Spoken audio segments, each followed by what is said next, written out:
तो last episode में हम लोगों ने देखा था कि फेंग हान एक हेवनली वुल्फ में ट्रांसफॉर्म हो जाता है और वहां मौजूद जितने भी डीमंस होते हैं उन सबको एक एक करके बहुत ही आसानी से मार देता है।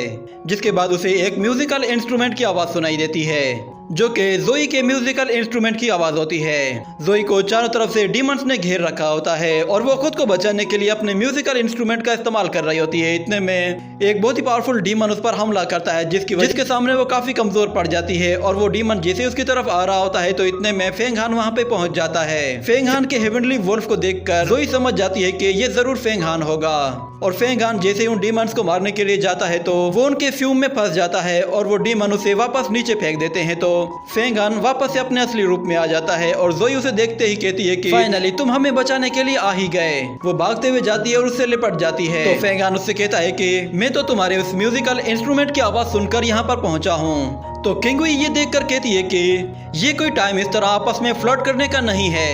ये सुनकर फेंग हान को गुस्सा आता है और वो किंगुई से कहता है कि मैंने तुम्हें पहले भी बताया है कि तुम्हारी प्रोटेक्शन का जिम्मा मेरा है, इसलिए तुम्हें घबराने की जरूरत नहीं है। और दूसरी तरफ वो डीमन इविल गार्ड को तोड़ने की कोशिश कर रहे होते हैं। ये देखकर जोई अपने म्यूजिकल इंस्ट्रूमेंट से उन पर हमला करने की कोशिश करती है मगर फेंग हान उसे रोक कर कहता है कि तुम लोग अपनी एनर्जी जरा बचा कर रखो, फिलहाल मैं इनसे निपट सकता हूँ, जब जरूरत पड़ेगी तब तुम अपने इंस्ट्रूमेंट का इस्तेमाल कर लेना। तो किंगुई कहती है कि अगर हम लोग इस शील्ड से बाहर निकले तो शायद हम लोग बच नहीं पाएंगे। मगर फेंग हान इसकी कोई बात का जवाब नहीं देता और फिर से हेवनली वुल्फ में ट्रांसफॉर्म हो जाता है और तेजी से उस फायर डीमन के साथ जाकर टकरा जाता है जिसकी वजह से वो सारे ही डीमन फेंग हान के साथ नीचे आ गिरते हैं और फेंग हान वापस से अपने असली रूप में आ जाता है। वो डीमन इतने पावरफुल होते हैं कि फेंग हान अकेला उन लोगों को हैंडल नहीं कर पा रहा था मगर वो हार नहीं मानता और फिर से ऊपर चला जाता है। तो वो डीमन उसका पीछा करना शुरू करते हैं। तो फेंग हान उन सब लोगों को बचाने के लिए डीमंस को वहां से दूर ले जाने की कोशिश करता है मगर वो डीमन उसके सामने आ जाते हैं और उसे चारों तरफ से घेर लेते हैं। ये देखकर फेंग हान जोर से चिल्लाता है जिससे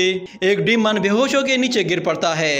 इसी बात का फायदा उठाकर फेंग हान अपने पास आने वाले सारे ही डीमंस को अपनी सुपरसोनिक साउंड टेक्निक से खुद से दूर रखने की कोशिश करता है मगर वो डीमंस तादाद में कुछ ज्यादा ही होते हैं जिन्हें फेंग हान अकेले हैंडल नहीं कर पाता और वो उसे चारों तरफ से घेर कर मारना शुरू करते हैं। इतने में फेंग हान उस ड्रैगन को देखता है जो कि उस पर हंस रहा होता है और कहता है कि फेंग हान तुम तो बिला वजह में ही चिल्ला चिल्ला कर अपनी एनर्जी वेस्ट कर रहे हो, इससे कोई भी फायदा नहीं होगा, तुम्हें अपनी हेवनली वुल्फ की टेक्निक्स को यूज करना चाहिए। चलो मैं तुम्हें सिखाता हूँ कि इसकी पावर्स को किस तरह यूज करते हैं। वो उसे हेवनली 8 ड्रैगन टोन की टेक्निक सिखाता है जिससे वो उसे हेवनली ड्रैगन की 8 टोन टेक्निक सिखाता है और कहता है कि अगर तुम इसे सीख लेते हो तो तुम इन सभी मॉन्स्टर से खुद को बचा पाओगे मगर उसके लिए तुम्हें अपनी विल पावर और अपनी स्पिरिट को अपने साउंड में इन्फ्यूज करना होगा। उसके लिए तुम्हें अपने लंग्स की को और भी एक्सपेंड करना होगा और अपनी ब्रीथ को लोअर लेवल पर ले जाओ और अपने एब्डोमेन से कनेक्ट करो और अपने डेंटियंस को भी इसमें एंगेज करो।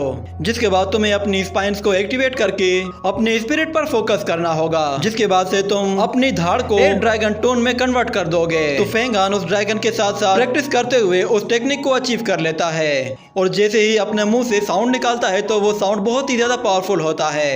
ये देखकर फेंग हान जोर जोर से चिल्लाना शुरू कर देता है जिसकी वजह से वहां मौजूद जितने भी डीमंस वहां पे होते हैं वो सब के सब बेहोश होकर गिरना शुरू हो जाते हैं और जितने भी डिसाइपल्स होते हैं उनके सर में दर्द होने लगता है क्योंकि फेंग हान की आवाज बहुत ही ज्यादा लाउड थी। जिसके बाद फेंग हान देखता है कि सारे ही डीमंस उसकी आवाज सुनकर बेहोश होकर गिर रहे हैं तो वो फौरन से उनकी तरफ नीचे आ जाता है और उनकी डीमन पिल्स उनकी बॉडी से निकाल लेता है। पर इस टेक्निक को यूज करने में उसने अपनी बहुत ज्यादा एनर्जी को कंज्यूम कर लिया था जिस पर वो ड्रैगन से कहता है कि तुम मुझे बचाना चाहते हो या मुझे मरवाना चाहते हो।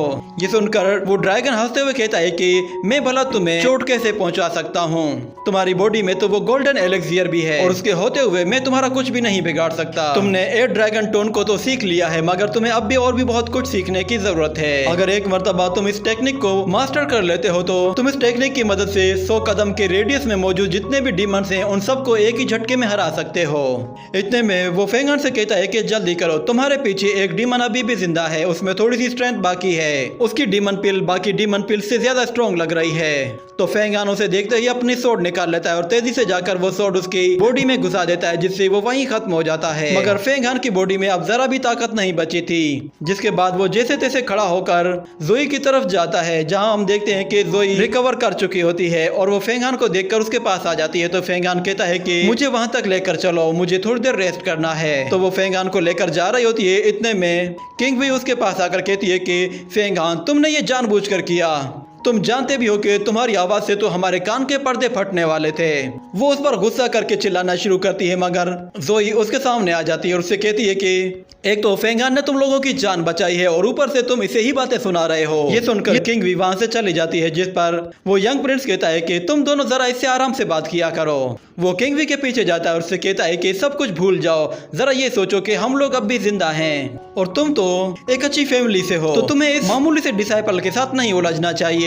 अगर इस मर्तबा डिमंड्स आएंगे तो मैं खुद ही तुम्हें उनसे बचाऊंगा। ये कहने के बाद हम देखते हैं फेंगान भी अपने आप को रिकवर कर लेता है, जिसके बाद जोई उससे कहती है कि फेंगान, तुम जानते भी हो कि तुमने एक झटके में 100 से भी ज्यादा डिमंड्स को मार दिया। सच में मुझे तो लग रहा है कि शायद तुम तो डिवाइन ट्रांसफॉर्मेशन से भी आगे जा चुके हो और इतनी स्ट्रेंथ तो सिर्फ सीनियर ड्रैगन शुआन के पास हो सकती है। मगर फेंगान कहता है कि ऐसी बात नहीं है, असल में ये सब कुछ मैं अपने एविल गार्ड की वजह से ही कर पाया था। अगर ये ट्रेजर मेरे पास ना होता तो शायद हम लोग इस वक्त यहाँ पे यूं ना खड़े हुए होते। ये सुनकर वो यंग प्रिंस कहता है कि इसमें तुम्हारा कोई भी कमाल नहीं है, ये ट्रेजर तुम्हें फेंग किंगशी ने दिया है, इसलिए हम सब आज जिंदा हैं तो सिर्फ फेंग किंगशी की वजह से हैं। और वो फेंगान से पूछता है कि तुमने जो थोड़ी देर पहले सुपरसोनिक साउंड की टेक्निक को यूज किया था, ये कौन से सेक्ट की टेक्निक है? क्योंकि मैंने तो फीदर गेट में किसी को भी इस तरह की टेक्निक यूज करते देखा ही नहीं, तो फिर तुमने ये कहां से सीखी है? तो फेंगान कहता है कि ये मुझे एक दूसरे सेक्ट के डिसाइपल ने सिखाई थी, मगर तुम्हें इससे क्या लेना देना? जिसके बाद वो यंग प्रिंस कहता है कि मैं जानना चाहता हूँ कि आखिर ऐसा कौन सा सेक्ट है जिसने अपनी इतनी पावरफुल टेक्निक तुम्हें सिखा दी। ये सुनकर जोई उससे कहती है कि तुम लोग तो बहुत ही बेशर्म हो, अभी अभी फेंगान ने तुम्हारी जान बचाई है और तुम लोग उससे सवाल पर सवाल किए जा रहे हो। मैं तुम लोगों को एक बात अच्छे से बता दूं, आज जो कुछ भी यहाँ पे हुआ है इसके बारे में तुम लोग कभी भी किसी से भी बात नहीं करोगे, वरना तुम लोग जान लेना अगर तुमने किसी को भी बताया तो तुम लोग इसके लिए बहुत पछताओगे। जिसके बाद ड्रैगन फेंगान से कहता है कि यहाँ पे अपना टाइम वेस्ट मत करो, तुम्हें अभी भी और भी डीमन से डील करना है। तो फेंगान सब लोगों से कहता है कि बैटलफील्ड की सिचुएशन अब चेंज हो चुकी है, तो हम लोगों को किसी सेफ जगह की तरफ जाना चाहिए और मुझे लगता है कि शायद हमारे फीदर सेक्ट के डिसाइपल जल्द से जल्द यहाँ पे पहुंचकर हमारी हेल्प करने के लिए आ जाएंगे। ये सुनकर जोई कहती है तुमने बिल्कुल ठीक कहा। जिसके बाद फेंगान कहता है कि हम लोग रास्ते में नजर आने वाले सारे ही डिसाइपल्स की मदद भी करेंगे।